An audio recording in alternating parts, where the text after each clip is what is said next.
What started as a simple children's toy in 1964 became the first officially military licensed toy in American history and fundamentally changed how an entire generation viewed military service.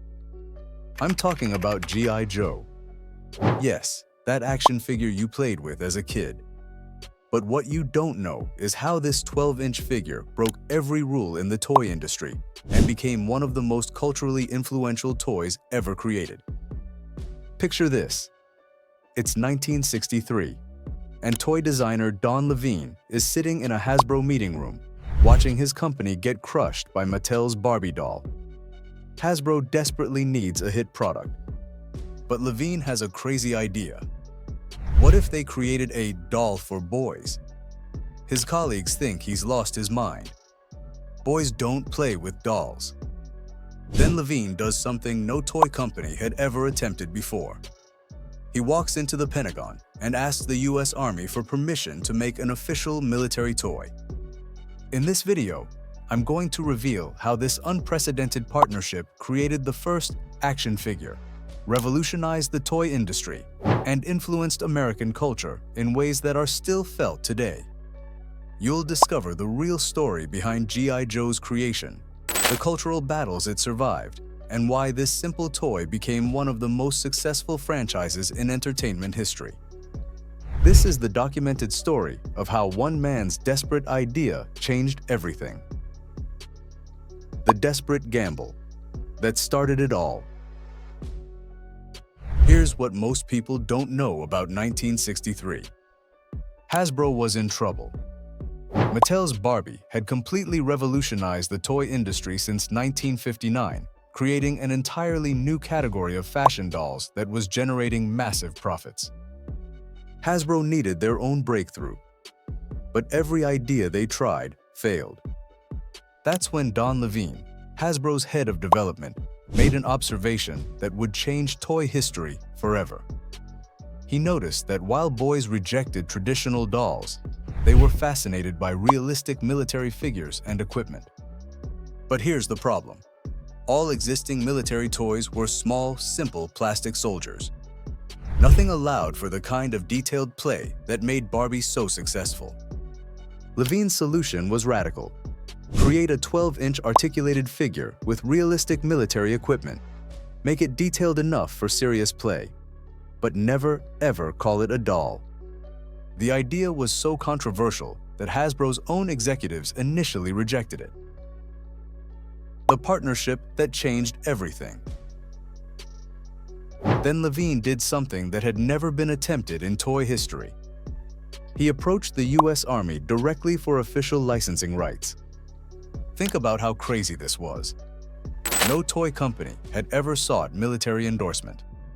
Most avoided any military connection, fearing it might be controversial. But Levine understood something crucial. Authenticity would make or break his product. He needed real uniforms, real insignia, real equipment designs.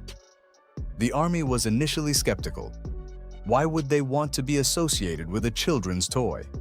But they eventually agreed, granting Hasbro unprecedented access to official military designs, uniforms, and insignia. This made G.I. Joe the first officially licensed military toy in American history. The partnership gave G.I. Joe something no competitor could match: the official seal of approval from the United States Army. The revolutionary design that broke all the rules. G.I. Joe wasn't just bigger than other action toys. It was completely different.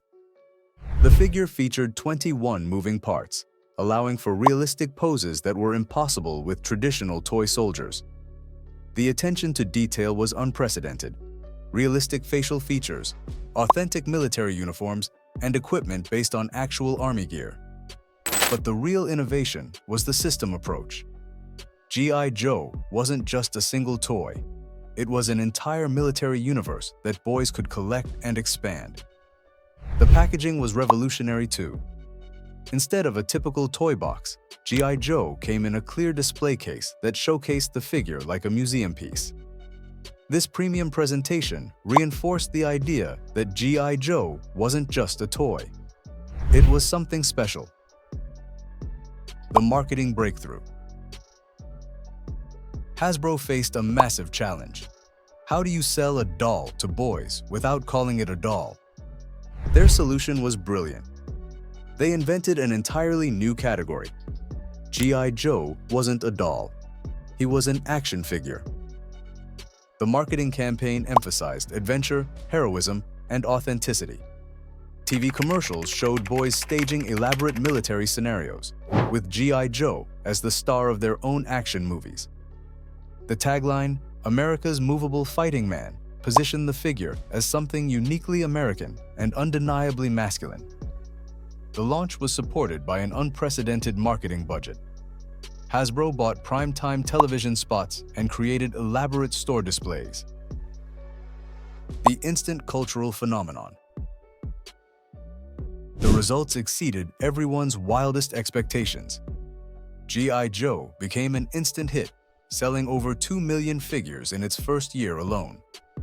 That generated over $16 million in revenue, equivalent to over $150 million today. But the success wasn't just commercial, it was cultural. Boys who had never shown interest in dolls were suddenly begging their parents for G.I. Joe. The figure tapped into something deep in American culture during the mid-1960s. America was still proud of its World War II victory. The military was generally respected. Boys grew up wanting to be heroes. G.I. Joe allowed them to role-play as soldiers and heroes, acting out scenarios they saw on TV and in movies. The Vietnam War crisis. Then everything changed. As the Vietnam War escalated and became increasingly controversial, G.I. Joe faced its first existential crisis. By 1969, anti-war sentiment was growing, and military-themed toys were coming under intense criticism. Protesters began targeting toy stores that sold G.I. Joe. Parents organized boycotts. The criticism was particularly intense because real American soldiers were dying in Vietnam, while children played with toy versions at home. Sales began declining as parents became reluctant to buy military-themed toys.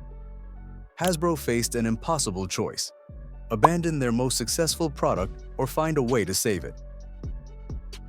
The Brilliant Reinvention. Hasbro's response was one of the most successful pivots in business history. In 1970, they completely transformed G.I. Joe from a soldier into an adventurer. The new adventure team, G.I. Joe, was an explorer, scientist, and rescue worker. Military uniforms were replaced with safari outfits, diving gear, and scientific equipment. This wasn't just a cosmetic change. It was a complete reinvention of the brand. Stories focused on environmental protection, scientific discovery, and humanitarian missions. The Adventure Team era introduced some of G.I. Joe's most memorable innovations, including kung fu grip hands that could actually grasp objects and lifelike hair that could be styled. The strategy worked perfectly. Sales rebounded, and G.I. Joe remained popular throughout the early 1970s. The 1980s resurrection. The most dramatic proof of G.I. Joe's cultural staying power came in 1982. Hasbro relaunched the brand as G.I. Joe, a real American hero, shrinking the figures from 12 inches to 3.75 inches to reduce costs. But this wasn't just a size change. It was a complete multimedia revolution. The new G.I. Joe featured a team of specialized heroes fighting the terrorist organization Cobra. The launch included comic books by Marvel Comics and an animated television series. This wasn't just toy marketing.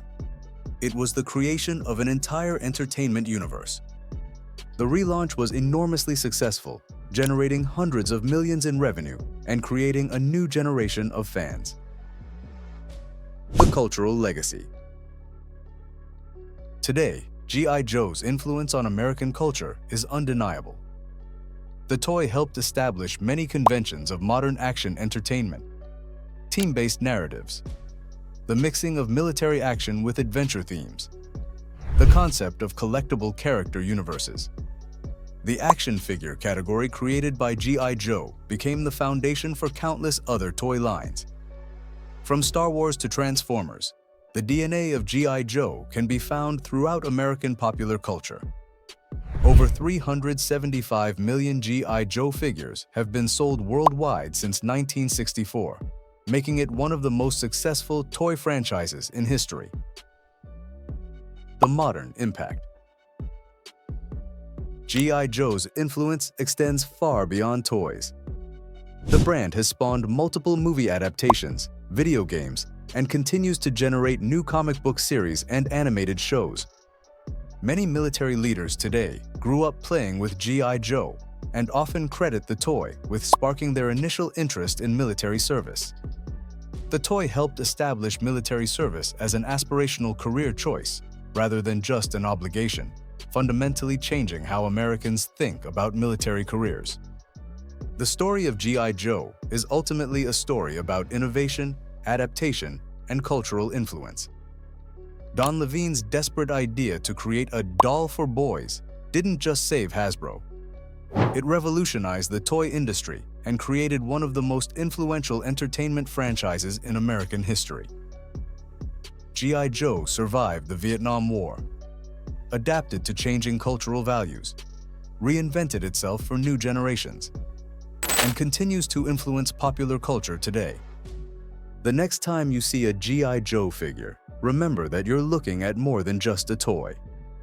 You're seeing the result of one man's crazy idea that changed everything. From a desperate gamble in 1963 to a global entertainment empire today, G.I. Joe proves that sometimes the most unlikely ideas can have the most extraordinary impact. But G.I. Joe's incredible journey from rejected concept to cultural phenomenon is just one amazing story from the toy industry's hidden history. There are other shocking tales of how simple toys overcame impossible odds, survived cultural controversies, and changed the world in ways no one expected. Stories of brilliant inventors, desperate gambles, and cultural battles that shaped the toys we love today. If you want to discover more incredible revelations about the secret history behind your favorite childhood toys, the real stories of innovation, controversy, and cultural impact that most people never hear, hit that subscribe button right now. We're uncovering the documented factual stories of how the toy box became a battleground for American culture, where simple playthings sparked international incidents, survived government investigations, and changed society forever. Subscribe now because these stories reveal the hidden drama behind the most innocent objects in your childhood.